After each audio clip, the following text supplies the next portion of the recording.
Semoga selawat dan salam senantiasa pula menghiasi majelis kita untuk Nabi besar kita Muhammad sallallahu alaihi wasallam, kepada para keluarganya, para istri, anak dan cucu keturunannya, para sahabat yang senantiasa setia berjuang bersamanya, menyampaikan risalah, menunaikan amanah dan menasihati umat ini sampai kepada kita hidayah. Mudah-mudahan Allah jadikan kita bagian dari yang menegakkan ajarannya dan istiqamah di atas sunnah-sunnahnya. Kaum muslimin dan muslimat dirahmati Allah subhanahu wa ta'ala, kembali kita mengaji melalui kitab Ushul Iman fi Dhaw'il Kitabi wa Sunnah, landasan-landasan iman di bawah cahaya Al-Quran dan Sunnah. Pada pertemuan kemarin kita selesai membahas tentang bagaimana beriman kepada Allah Subhanahu wa ta'ala, bagaimana mentauhidkannya, sampai terakhir pada pembahasan ketiga, qawaid fi babil asma'i was sifat, kaedah-kaedah dalam mengenali Allah melalui nama-nama dan sifat-sifatnya. Ada 4 kaedah yang dituliskan oleh para penulis di sini. Yang pertama, al-qawlu fis sifat kal qawli fil dzat, bahwasanya berbicara tentang sifat Allah sama dengan ketika berbicara tentang zat Allah. Sebagaimana tidak ada zat yang serupa dengan zat Allah, seperti itu pula tidak ada sifat yang serupa dengan sifat Allah. Oleh itu, kalau kita mengatakan Allah ada dan zatnya ada, tak serupa dengan zat manapun, maka kita katakan Allah memiliki sifat dan sifatnya tidak serupa dengan sifat makhluk manapun. Oleh itu, tidak ada perlu ditakutkan ketika kita menerima sifat-sifat Allah seperti yang disebutkan dalam kitabnya dan dalam sunnah nabinya alaihi salatu wassalam. Karena apa? Sifat itu tidak ada yang serupa dengan sifat makhluk. Ini kaidah pertama. Bila ini sudah jalan, tahu kita bagaimana harusnya kita beriman terhadap sifat-sifat dan Allah, sifat-sifat Allah subhanahu wa ta'ala. Yang kedua, kaidah kedua, ini sudah kita jelaskan kemarin, sekedar mengingatkan. Kan masih lupa kan? Itu masih lupa, alhamdulillah. Masih lupa rata-rata. Jadi perlu diingatkan terus. Yang kedua, al-qawlu fi ba'dis sifat kal qawli fi ba'dihal akhar. Berbicara tentang sebagian sifat sama dengan membicarakan sebagian sifat yang lain. Nah, kalau sifat al-ilmu, al-basar, was-sama', wal-hayat kita terima dengan alasan ada dalilnya di Al-Quran dan Sunnah Nabi SAW, maka kita wajib juga menerima sifat-sifat yang lain yang juga disebutkan dalam Al-Quran dan Sunnah Nabi SAW. Sebagaimana kita meyakini tidak ada ilmu yang menyerupai ilmu Allah, tidak ada hidup yang menyerupai hidup Allah, tidak ada kuasa atau kehendak yang menyerupai kehendak Allah, demikian pula kita mengatakan tidak ada ulu, tinggi yang menyerupai tingginya Allah SWT, tidak ada istiwa yang menyerupai istiwa Allah, tidak ada mata yang menyerupai mata Allah SWT, karena semuanya datang dari Allah SWT. Sebagaimana kita mengimani yang tadi, kita juga mesti mengimani yang ini. Tidak boleh dibeda-bedakan kecuali dengan dalil yang syar'i. Dengan dalil yang syar'i. Baik, yang ketiga adalah al-asma' was sifat tauqifiyah. bahwa sesungguhnya nama-nama Allah dan sifat-sifatnya itu bersifat tauqifiyah. Apa makna tauqifiyah? Perlu dalil, tidak bisa dipikirkan, tidak bisa dianalogikan, tidak bisa dikomparasikan, dan tidak bisa diukur-ukur dan dikira-kira. Karena apa? Kalau sudah kita ukur dengan makhluk, itu tasbih namanya atau tamthil. Tidak mungkin kita membayangkan Allah seperti makhluk, tidak boleh. Tidak boleh kita membayangkan Allah seperti makhluk. Maka oleh sebab itu kaum muslimin dan muslimat, beritanya seperti itu. Tidak bisa pakai dalil akal dalam mengenali ini. Semuanya adalah dalil akal hanya membaca tanda-tanda. Sedangkan untuk mengenali sifat Allah tidak bisa diakal-akali. Ma'asyiral kiram. Karena kita sudah sepakat kemarin bahwa mengenali segala sesuatu dengan benar melalui salah satu dari 3 cara. Pertama, melihat langsung. Allah tak mungkin dilihat di dunia ini. Kedua, melihat yang mirip dengannya, serupa. Tidak ada yang serupa dengan Allah. Ada, berarti tidak bisa dipakai pendekatan qiyas, tidak bisa dipakai pendekatan analogi, tidak bisa dipakai pendekatan komparasi, karena jatuh kepada tasbih. Nah, yang ketiga adalah dengan melalui berita. Kalau berita, kalau ditambah namanya mandai-mandai. Kayak ditambah mandai. Kalau dikurangi, tidak jujur. Kayak kan? Kalau dikurangi berarti tidak jujur menyampaikan berita. Kalau ditambah mandai. Kalau diubah, kalau dirubah, kalau kami di Darun dulu namanya tabuagui namanya katanya. Artinya sama juga mandai-mandai juga. Jadi mana dasar merubahnya? Pikiran saya tidak menerima. Subhanallah, pikiran Nabi, sahabatnya menerima, pikiran antum tidak menerima. Apa buktinya pikiran Nabi menerima pikiran sahabat? Tidak ada tafsirnya oleh Nabi dan sahabat seperti yang antum tafsirkan. Berarti mereka menerima makna aslinya. Oh enggak, sahabat tidak tahu maknanya. Antum jangan sembarang.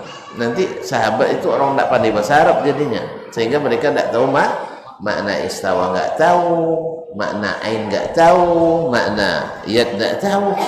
Auzubillah, antum pandai padahal pakai kamus, masih pakai kamus Al-Munawwar Mahmud Yunus, masih bahasa Arabnya pandai, tahu maknanya. Sedangkan para sahabat yang sejak dari lahirnya sudah berbahasa Arab. Jadi kaum muslimin dan muslimat dirahmati Allah SWT, enggak, mereka tahu maknanya seperti bahasa yang mereka terima dari orang tuanya. Seperti itulah bahasa Al-Quran yang Allah turunkan kepada Nabi-Nya SAW. Mengatakan Nabi tidak tahu maknanya, ini adalah main cicindua bahasa kitanya. Tahu main cicindua? Ya, ini kan tidak mungkin waktunya nggak sahabat kini kan. Cuman riwayat dari sahabat tidak ada yang mengatakan makna itu tidak diterima. Dan hukum asalnya perkataan itu, betul-betul pernah belajar nahu, bahwasanya kalimat al-kalam itu dipahami langsung. Kalau tidak dipahami langsung, ada makna lain, harus ada tafsirnya. Dan tidak mungkin kita mengatakan sahabat menafsirkan begini tanpa ada riwayat dari mereka. Nasallallahu alaihi wasallam. Nah, yang keempat, asma'ullahu kulluha husna. Asma'ullahi kulluha husna. Nama-nama Allah semuanya husna, paling indah. Karena setiap nama itu mengandung makna yang paling indah. Ma'asyarul kiram dirahmati Allah, segera ini tidak akan kita ulang lagi. Sekarang masuk kepada perkataan para penulis. Wa fi khitami hadzal bab نشير إلى جملة من الفوائد والثمرات التي يجنيها المسلم بتحقيقه لهذا الأصل العظيم وهو الإيمان بالله وحده لا شريك له fi rububiyyati wa uluhiyyatihi wa asma'ihi wa sifatihi. Di penutup bab ini, bab iman kepada Allah, kan itu babnya, bab beriman pada Allah, kan usulul iman ini, landasan-landasan iman atau rukun-rukun iman kepada Allah. Nah, setelah kita belajar tentu harus ada faedahnya. Kalau tidak usah dilanjutkan lagi nanti pada rukun yang kedua. Ada faedahnya. Setelah belajar, nah, nusiru ila jumlatin, kita isyaratkan sebagian daripada faedah dan buah dari yang didapat oleh seorang muslim ketika merealisasikan iman atau dasar yang besar ini, yaitu iman kepada Allah dan beriman kepada Allah satu-satunya Tuhan yang berhak diibadati, tidak ada sekutu baginya, bi rububiyyatihi, dalam rububiyahnya, yaitu dalam kepemilikan, penciptaan, wa uluhiyatihi, dan dalam uluhiyahnya, beribadah hanya kepadanya, wa asma'ihi wa sifatihi, dalam asma dan sifat-sifatnya. Ini kaum muslimin dan muslimat dirahmati Allah. Jadi istilah rububiyah, uluhiyah, asma wa sifat, ya orang-orang yang tidak mengerti mengatakan ini sama dengan Tuhan ayat, Tuhan ibu, Tuhan bapa. Di mana ada Tuhan ayat, Tuhan bapa? Kita bukan membagi-bagi Tuhan, tetapi mentauhidkan Allah dari tiga sisi ini, yaitu tidak ada pencipta, pemilik, penguasa kecuali hanya Allah. Kemudian bahwasanya tidak, yang kedua uluhiyah, tidak ada yang berhak diibadati kecuali Allah, dan bahwa sesungguhnya wajib mentauhidkan Allah dalam nama dan sifat-sifatnya. Di mana Allah berbagi tiga? Tetapi begitulah. Kalau wa ainur ridha an kulli aibin kalilatun wa ainus sukhti tubdil masawiyah. Kalau suka ancak nampak, tapi kalau tidak suka buak nampak. Jadi awak tak dia buat wano sana tapi dia tak suka. Tapi kalau suka tak sakani ancak walaupun buat sedikit. Allah musta'an. Kau muslimin kadang-kadang lempar tak? Uang tak boleh yang buat awak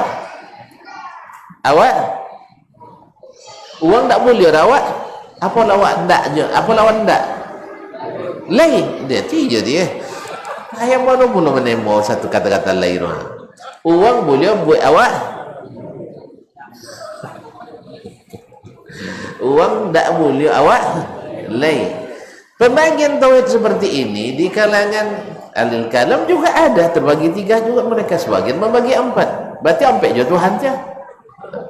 Jadi kita alhamdulillah tidak mengatakan itu, karena ini hanyalah fitnah. Dalam ngaji tak boleh memfitnah. Biasalah orang-orang yang sudah kehabisan dalil dan hujah suka menebar fitnah. Harusnya menebar sunnah, bukan menebar fitnah. Jadi ngaji itu menebar sunnah. Tidak bisa menebar sunnah, menebar pesona jadilah, tapi bukan menebar fitnah. Tidak jauh-jauh datang menebar fitnah kemana-mana. Ya saya, kamu tiawak lah menebar sunnah. Nah, kaum muslimin dan muslimat dirahmati Allah. Apa yang pertama, berkata para penulis rahimahullah wa hafizahumullah, annal abda yanalu bidzalika sa'adatad dunya wal akhirah. Bahwa dengan mentauhidkan Allah, dengan mentauhidkan Allah dalam rububiyahnya, uluhiyahnya, dan asma dan sifatnya, seorang hamba akan mendapatkan kebahagiaan di dunia dan di akhirat. Coba kaum muslimin, orang yang paling bahagia di dunia adalah orang yang paling mentauhidkan Allah. Siapa yang paling mentauhidkan Allah? Rasulullah SAW. Dia paling bahagia. Belum lagi ke akhirat, dia di dunia sudah bahagia. Kemudian di bawah itu adalah para sahabat. Bukti mereka bahagia bisa membahagiakan orang. Bukti kita tidak bahagia selalu menyusahkan orang. Jadi mereka itu menenangkan. Makanya lihat, orang bertemu sahabat dulu rindu dia. Kalau kita bertemu takut kita. Allah Ustaz. Kaum muslimin dan muslimat dirahmati. Bal inna sa'adata fid darain mutawaqqifun Yatawaqqafu al-husulu 'alaiha 'ala al-iman billah. Bahkan kebahagiaan dunia dan akhirat itu tergantung pada mentauhidkan Allah Subhanahu wa taala, pada iman pada Allah. Fa hadzul abdi minha bihasabi hadzi min imanihi bi rabbih wa asma'ihi wa sifatihi wa uluhiyatihi. Bagian yang didapat oleh seorang muslim dari kebahagiaan di dunia dan di akhirat sesuai dengan kadar imannya kepada Allah Subhanahu wa taala. Ya, sesuai dengan kadar imannya kepada Allah Subhanahu wa taala dan nama-nama serta sifatnya serta uluhiyahnya. Yang kedua, anna imanal abdi bi rabbih wa asma'ihi wa sifatihi wa a'zamu asbabi khaufihi subhanahu wa khasyatihi wa tahqiqi ta'atihi. Bahwa berimannya seorang hamba kepada Rabbnya, kepada nama-nama dan sifatnya adalah sebesar-besar penyebab takutnya hamba kepada Allah Subhanahu wa taala. Sebab takutnya dan tunduknya serta taat kepada Allah Tabaraka taala. Kau tak kenal, macam mana tu nak sayang? Kau tak sayang, macam mana nak berharap? Tak berharap, macam mana nak takut? Kan sudah bilang, antum semakin sayang semakin sayang semakin takut. Iya. Kalau antum tak sayang lagi sama dia, takut sama dia. Syah. Antum sayang sama anak? Sayang kan? Makanya takut sama anak. Digertak sama ayah tak boleh berhenti sekolahnya. Kalau nak ayah boleh berhenti sekolah. Kalau lain tersisa rasa sayang, antum akan berjanji, nak kini ada piti lah. Doang gota naik ogo sawit turun. Macam itulah contoh naik gota sawit turun. Naik sawit gota turun. Nandak turun sembako naik tau. Tawi minyak naik tawi. Kan dah habis lah naik lah minyak sen. Sambil naik payah encai. Allah musta'an. Ala kulli hal kaum muslimin dan muslimat dirahmati Allah. Jadi masih sayang ke anak lah? Masih. Kalau sayang pasti takut. Jalannya? Tidak. Ke bini masih sayang lah? Masih. Alhamdulillah. Kalau sayang ke bini masih takut. Ngiwangi dan tonton aja lah. Apa sebab? Awak sayang ke nyawa. Coba itu bang. Hah? Kalau masih sayang, tu ngiwanginya tak akan berlawan dulu. Memang tak lawan awak. Memang tak lawan awak. Kalau lah mulai melawan tak sayang dulu. Kalau mulai laki melawan ke bini, berarti tak sayang. Jadi kalau dah mulai melawan ke Allah Ta'ala, berarti tak sayang sama Allah Ta'ala. Apa sebab kan tak kenal? Makanya semakin mengenali Allah SWT, semakin sayang kita kepadanya, semakin takut dan semakin berharap. Itulah buah dari belajar tauhid itu.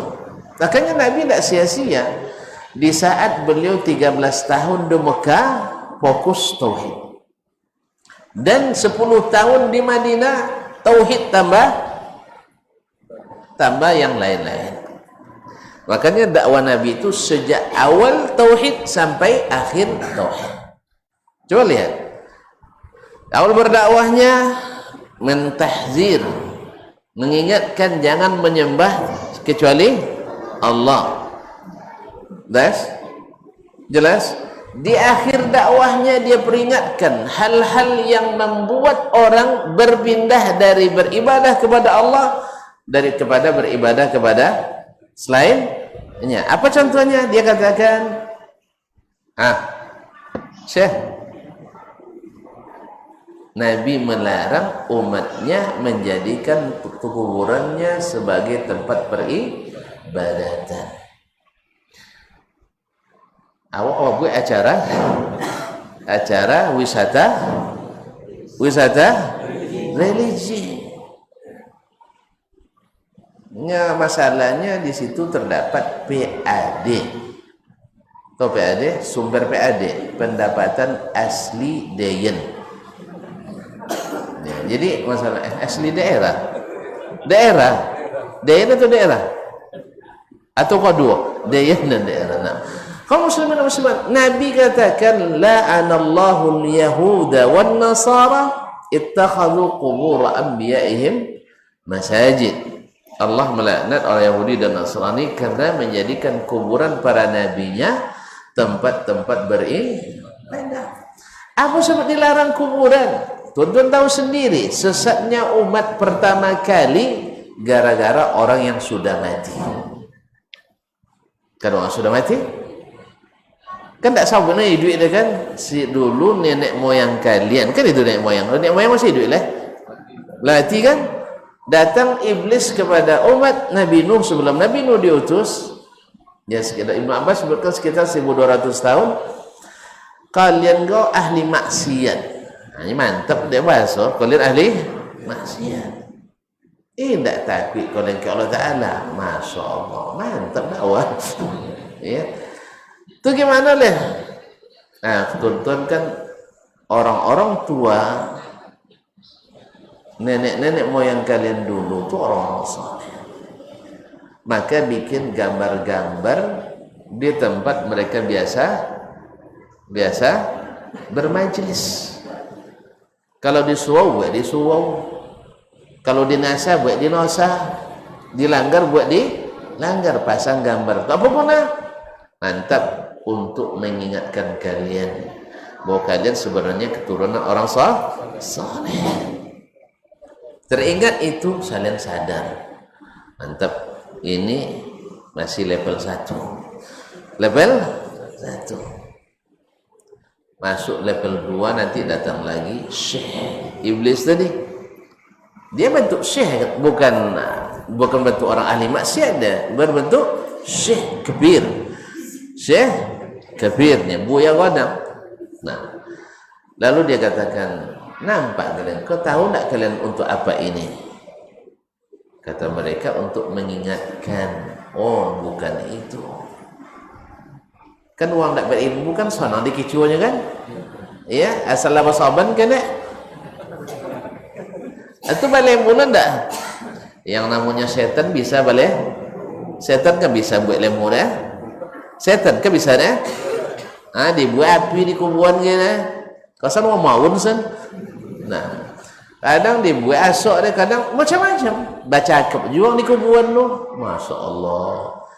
Malam tadi lalu ke kuburan Dr. Desmond, baca hadisnya di dalamnya.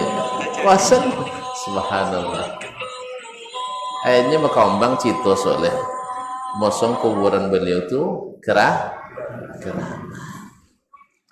Generasi pertama masih lagi berilmu kan, yang ngaji tauhid di Ibnu Mas'ud. Generasi kedua nanti ya, tapi kalian kuburan keramat sih kau. Mulai kuburan Angku Kudasman. Ustaz lama di Madinah dulu 5 boleh tu boleh karang citor oleh nak abid tonton tiai bosojo nabi tu. Tonton kan dah abid tonton dah tak kicu dinan tarang tiai bosojo nabi. Apa itu? Sanang menyebutnya inyo kan ahli hadis, selalu berselawat ke Nabi. Nya Imam Ahmad, uang paling untung adalah yang selalu belajar hadis karena selalu berselawat ke Nabi. Selawat ke Nabi itu bisa memanggil Nabi kembali ke dunia. Dah kalian tu citung dia datuk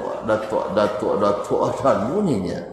Ketika nya mati lalu uang ke kuburan ngomongnya baca hadis.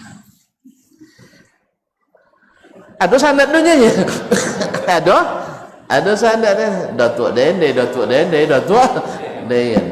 Asal datuk ke pengarang cita. Sanad musalsal bil qissas. Sanad yang berantai dengan ahli cerita pendongeng. Ini apa sanad dia? Jadi kaum muslimin dan muslimat dirahmati Allah. Ini pentingnya kita belajar ilmu yang benar itu. Makanya Nabi dari awalnya tauhid, akhirnya juga tauhid. Awalnya nih dan nampak berhala-berhala. di dalam Ka'bah, supaya nanti jangan besok sampai balik lagi itu ke mana tahu balik lagi ke enggak ke Ka'bah tapi ke masjid-masjid. Kan banyak masjid yang dalamnya ada astagfirullah, enggak, ada kuburan, kuburan yang dikeramatkan, berkelambu, berporselin, pakai granit. Masya Allah. Waktu itu tidak buat granit dulu. Itu sedo balapenya di lantai tanah. Dah ada tonton. So dia kini nonton Alphard Koma kan. Soalnya mati dibuat keramik. Dulu balape kalau ada nyamuknya. Kadang lah bambun lolo dia tumpui. Dah ada nonton. Hah? Akhirnya lah mati buat zalim buat sana udah tuntun. Jadi kalau ada tuntun berlaku kelambuan tuan kesih kau tu hidup jenuh kau tu lama mati. Nah, masyaallah kiram dirahmati Allah SWT. Jadi Nabi ingatkan itu, jangan kalian menjadikan kuburanku sebagai idan, tempat yang dijadikan sebagai perayaan yang terjadwal, Id, hari raya, ngumpul-ngumpul di kuburan Nabi SAW. Apa sebab? Lama-lama nanti akan lahir dongeng. Cerita-cerita yang dikarang-karang. Maka Nabi ingatkan. Mudah-mudahan Allah SWT menjadi kita kan orang-orang yang senantiasa ingat. Ma'asyiral kiram dirahmati Allah. Itulah pentingnya tauhid kepada Allah dalam uluhiyah tadi. Tauhid kepada Allah dalam asma dan sifatnya. Semakin banyak kita mengenalinya, semakin kita mendekat kepadanya dan menjauhi segala lawannya. Karena kalau tidak kenal tauhid, payah kenal syirik. Kalau kenal syirik, tidak kenal tauhid dah. Tapi kalau kenal tauhid dengan benar, insya Allah syirik akan langsung diketahui. Ya tak? Oh ini tidak ada. Ini tidak ada dalam tauhid. Maka itu kaum muslimin dan muslimat dirahmati Allah, tauhid harus selalu dihidupkan di tengah-tengah kaum muslimin secara khusus dan di kalangan umat manusia secara umum. Ma'asyiral kiram dirahmati Allah Subhanahu wa taala. Yang masuk waktu? Baik, azan dulu silakan.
Masyarakat kiram yang rahmati Allah SWT.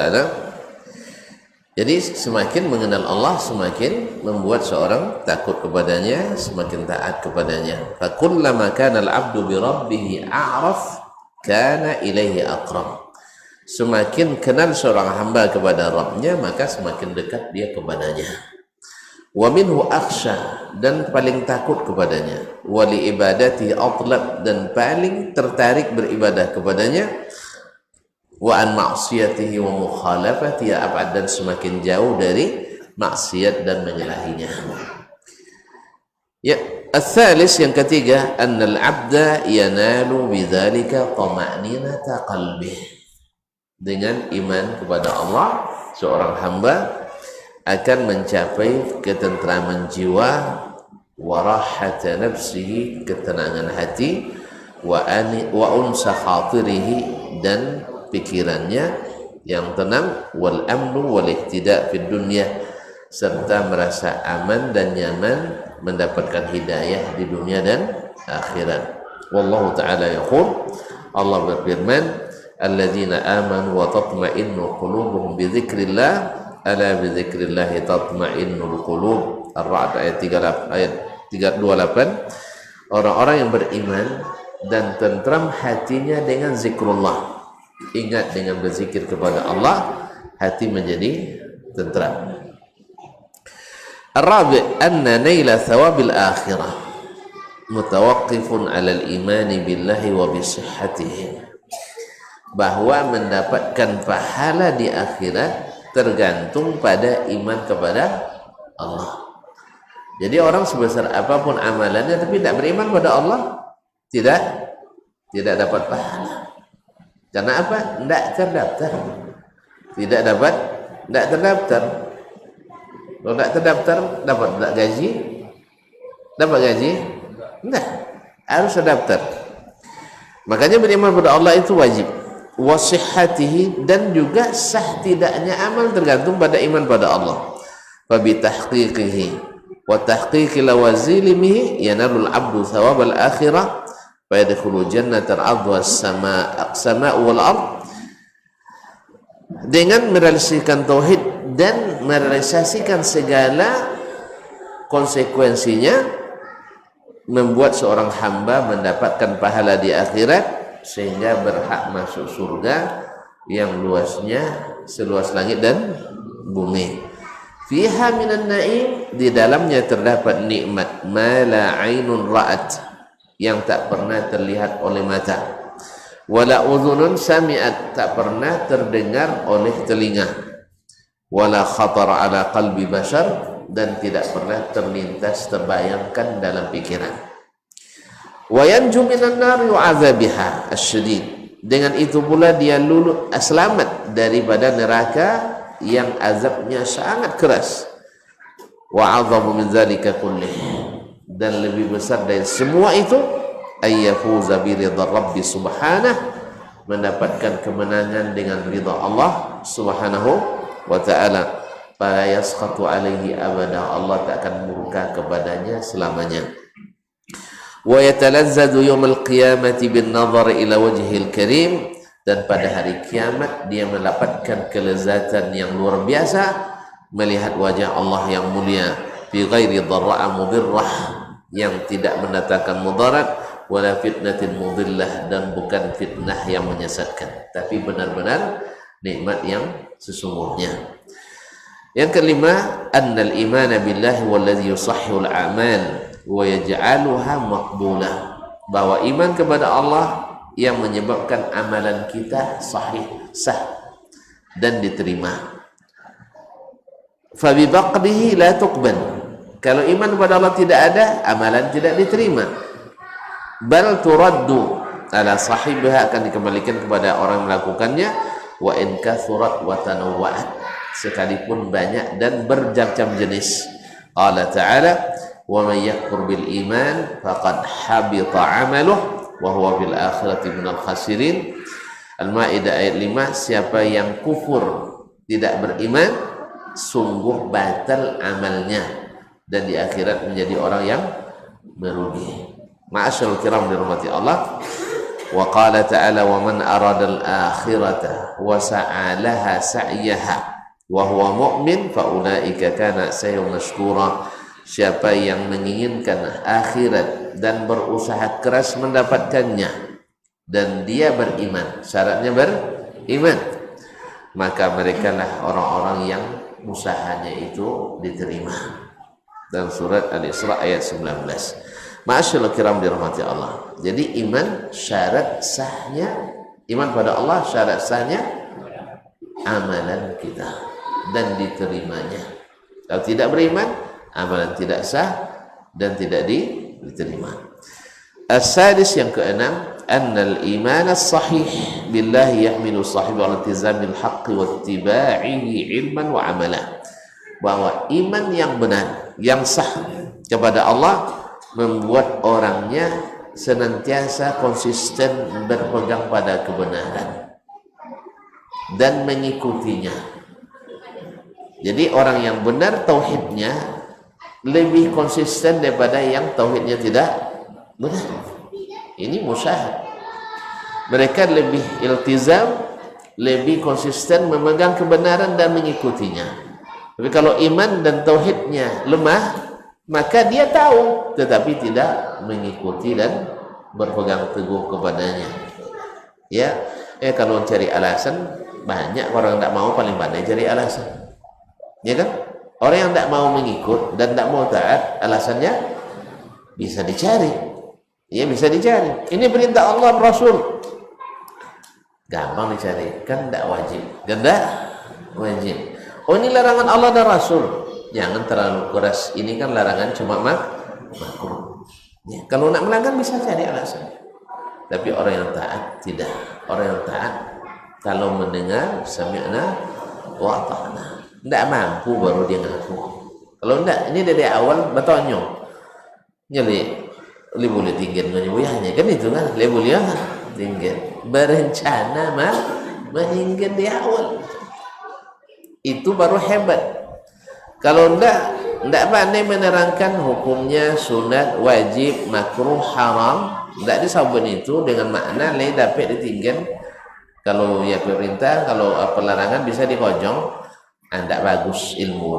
Yang bagus ilmu itu bisa jolen. Ini pendapat 10 khilafnya. 1, 2, 3, 4, 5, 6, 7, 8, 9, 10. Ini alasannya.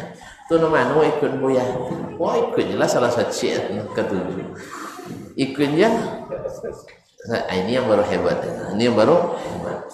Kalau kita katakan yang kuat dalilnya ini, yang terjadi zaman Nabi ini, yang dikerjakan para sahabat Nabi seperti ini mempersempit namanya. Ini mempersempit. Berarti Nabi pojok mempersempit. Allah musta'an. Ma'asyiral kiram dirahmati Allah SWT. Nah, orang yang seperti itu lemah mengikut dan tidak kokoh berpegang. Kadang-kadang lepas. Tapi orang yang imannya kepada Allah benar, tauhid kepada Allah kokoh, dia biasanya siap dengan segala konsekuensinya. Siap dengan segala konsekuensinya. Dan itulah para sahabat Nabi alaihi salatu wassalam. Ma'asyiral kiram dirahmati Allah.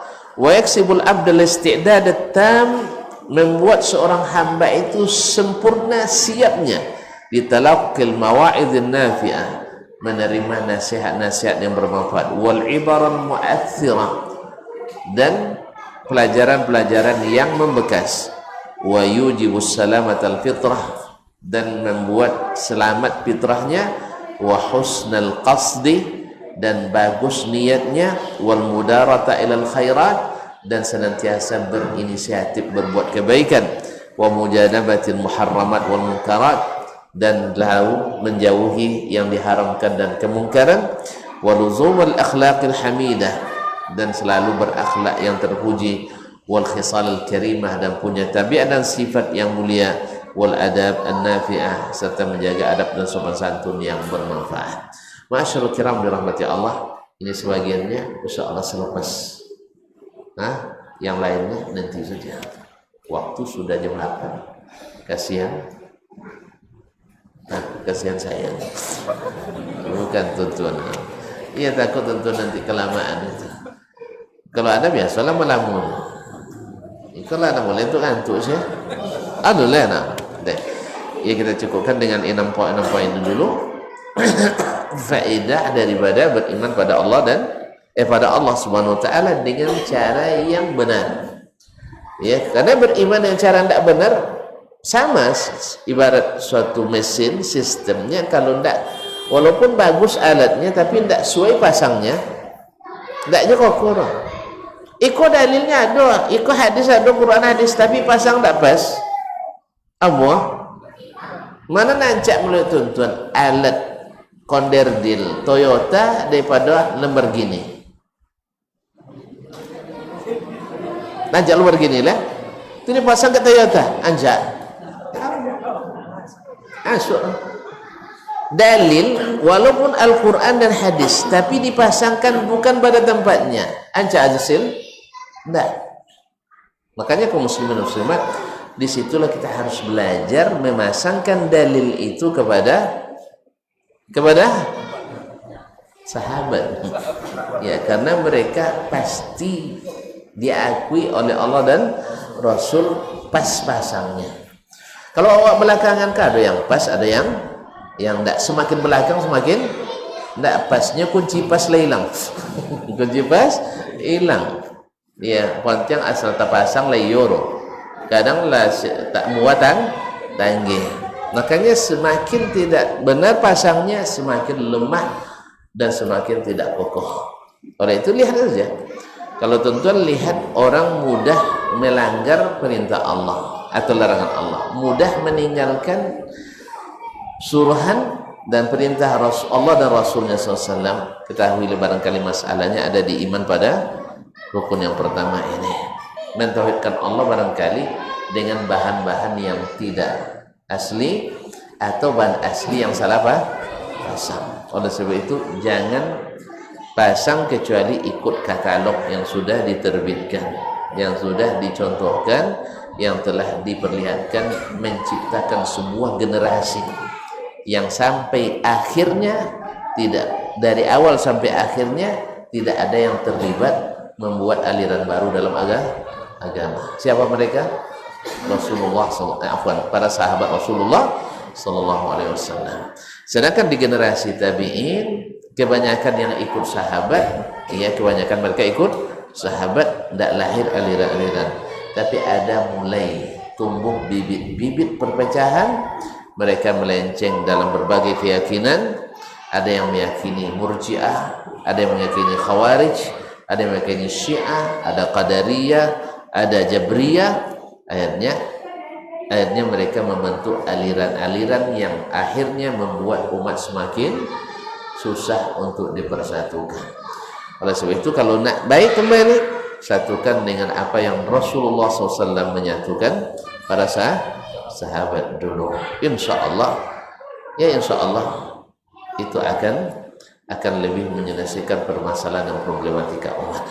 Tapi kalau membiarkan yang menyimpang lope lah, ya cilok ayam rumahnya kan itu kan, ya nomor cilok kajai kan anak-anak berlope juga kan, cilok kajai kawan deh, kajai jadi masalah je jadinya, ya kan, uang 10 miliaran di rumah tidak masalahnya kan, karena itu kias kadang kajai pun bersabu aja.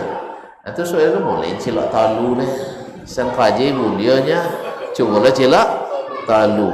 Wangi misal tokoh masyarakat atau yang mengerti tak ulin cilok tak habis talu, jadi kadang-kadang wanole setnya kan itu ya, masalahnya hanya talu. Sudah itu ayam sok cilok lah, jadi talu selamatnya bukan cilok ayam. Cilok ayam siku aman junya. Jadi kadang-kadang wana masyarakat hanya ayam. Sudah ciloban akhirnya tertumbuhlah generasi yang suka menyimpang. Sama lo mula pakai rokspan, tu rokspannya tak beji ini jantan bulu enggak, ini lahirlah generasi rokspan itu labi, biarnya generasi blue jean Lo pakai raspan wantina awak. Nan canda gini kan ada kan sawung canda selawu tentunya. Nah, jadi itu raspan. Lalu sebagian ustaz dulu menegur dia kaum wanita yang pakai itu, tapi banyak yang melampir. Kan berapa lu itu ustaz?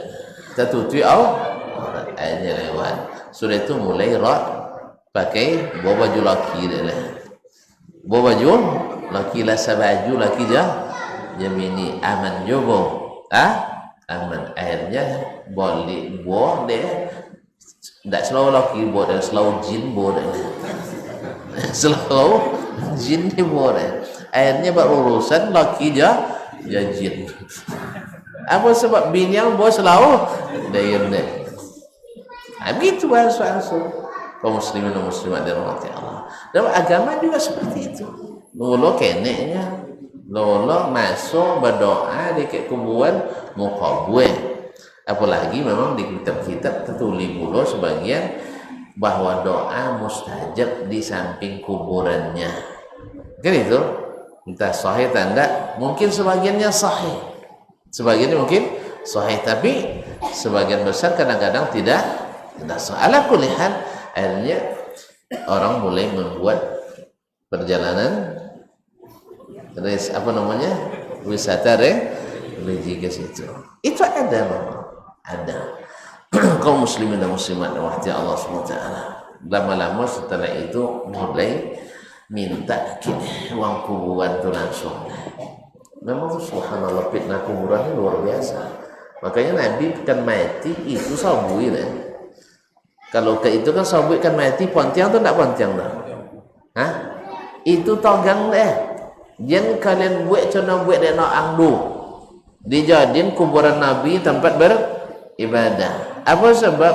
Kalau mulai di situ, lo mula masuk nyaman beribadah situ.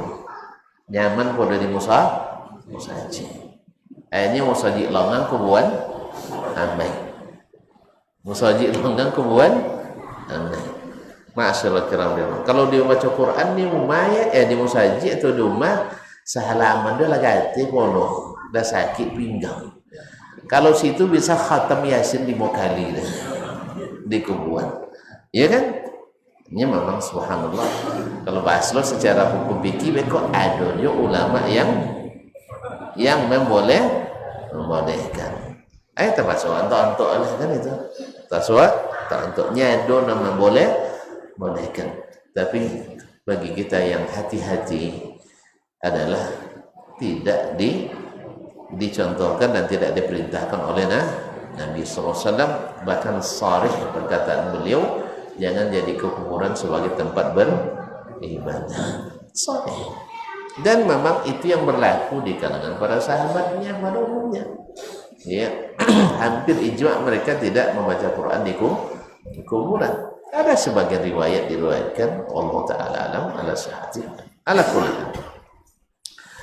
Maka kita pastikan bahwa bila tauhid itu benar, insya Allah juga akan lebih kuat istiqamahnya memegang ajaran agama. Wallahu musta'an. Oleh itu jangan berhenti belajar tauhid, karena kalau kenal tauhid, syirik itu akan tereliminasi dengan sendirinya. Tapi kalau tidak belajar tauhid, tidak jelas bagi kita mentauhidkan Allah. Gimana cara mentauhidkannya? Kadang-kadang syirik itu masuk ke kita, karena Nabi katakan syirik itu masuk ke kalian lebih halus dari jalannya semut hitam di atas batu hitam yang licin. Kalau kosek bunyi-bunyi lah kan? Tidak, di atas batu yang licin di malam yang sangat gelap. Itu masuknya. Itu gimana caranya? Maka Nabi ajarkan kepada Abu Bakar doa, dan juga harus kita sering baca, Allahumma inni a'udzubika an usyrika bika syai'an wa ana a'lamu wa astaghfiruka lima la a'lam.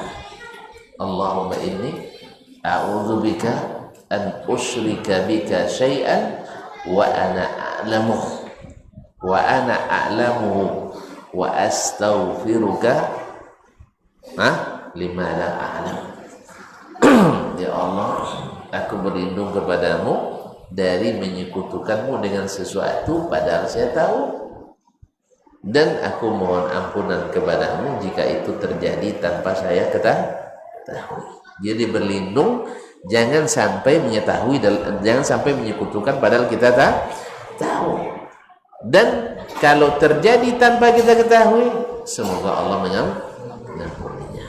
Ini doa sering-sering dibaca supaya kita tidak melakukan kesyirikan kepada Allah SWT, karena sangat halus masuknya.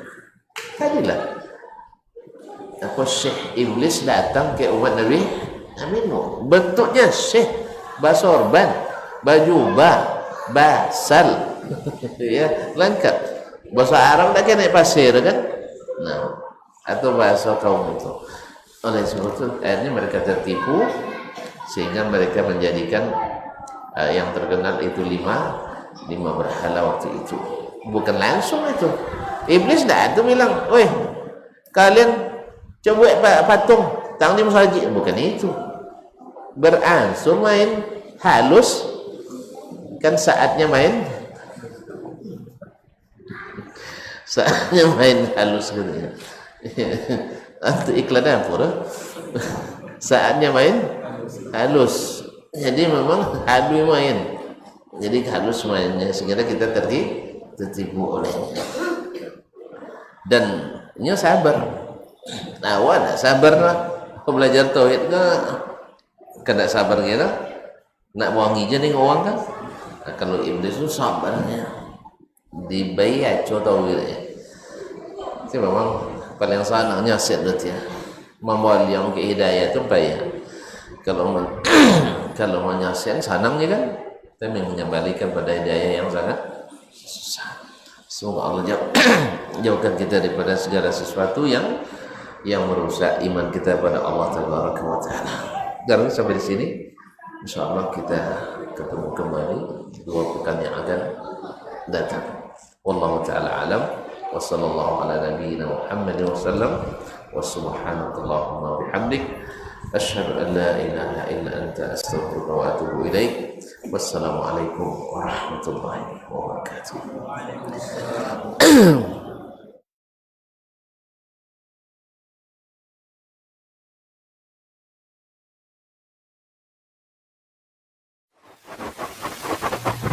Barometer amal kita saleh tak salehnya di salat kita. Bila salat kita ikhlas dan sesuai dengan sunnah Nabi SAW, maka insyaAllah amalan yang lain. Ini aktivitas ini membantu saya di akhirat atau akan menyulitkan saya di akhirat? Kalau seandainya perbuatan itu ternyata akan menyulitkan kita di akhirat kelak, tinggalkan perbuatan itu. Anta ni'mal jund. Kamu adalah sebaik-baik prajurit. Coba lihat. Kamu adalah sebaik-baik prajurit. Maka tujuannya adalah menghancurkan kehidupan rumah tangga.